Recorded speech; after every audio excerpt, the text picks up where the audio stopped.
Сәлем достар, қорқыныш туралы айтатын боламыз. Қорқыныш адамға үлкен прогресс алып келеді. Сізді жаңа деңгейге өсіретін нәрсе. Тек қорқынышына қарсы жүретін, тәуекел ете білетін адамдарға ғана жетістікке жетеді. Соны ұмытпаңыз. Жаңа іс бастауға, зона комфортадан шығуға көп адамдарға қорқады.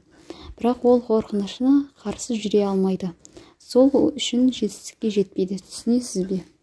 Сенімсіз болу, қорқу ол норма. Себебі біз адамбыз ғой. Адам болған соң түрлі сезімдер болады. Өзіне мүлде сенімсіз және ешқандай қорқынышы жоқ адам жоқ.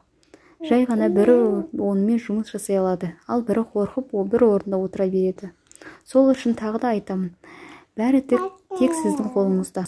Жаныңыздағы достарыңыз, жақындарыңыз сіздің орныңызға ештеңе жасай алмайды.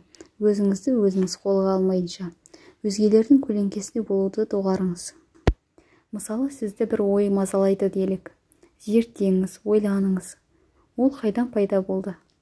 Сіздің неліктен қайдағы бір ой, энергияны уайымға жұмсауыңыз керек?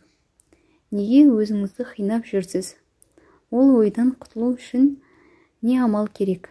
Жоспар жасаңыз. Себебі көбіне уайымға адам еш пайда әкелмейді. Соны байқадыңыз ба? Керісінше зияны болмаса. Ойланып көріңіз. Қорқып жүріп, сол бір бастағыңыз келіп жүрген істен қашып жүріп, сіз не жоғалтып жатырсыз? Меніңше өте көп нәрсе. Өмір тек жалғыз. Неге сол қорқынышпен бетпе-бет келмеске? Табысты болудың, жетістікке жетудің, сенімді болудың бір жолы оны осы қорқынышпен бетпе-бет келген. Тағы бір терапиядан мысал айтып берейін. Бір жігіт 30-ға таяп қалған. Бойы ұзын, көрікті, тіпті модель сияқты. Бірақ үйленбепті. Себебі қыздармен танысуға ұялады екен. Неге десеңіз, тершеңдігі үшін қысылады екен. Тіпті сол үшін үйден шығу қойыпты. Егер қыздармен танысса, сол үшін көбісі менен жиіркенеді.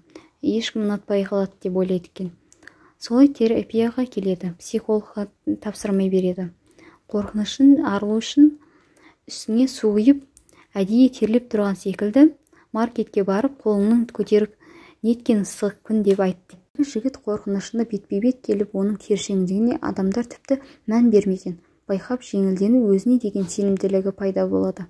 Түсінесіз бе, сіздің қорқынышыңыз өзіңіз ғана қиналып жүрсіз. Көп адамдар жазады, орысша сөйлей алмаймын, әдемі емеспін, бойым қысқа, жаңа іс бастауға қорқамын дегендей. Адамдар бәрібір. Өзіңізді қинай бермеңіз.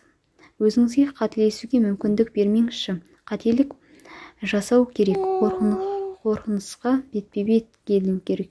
Сонда өзіңізді жақсы сезінесіз.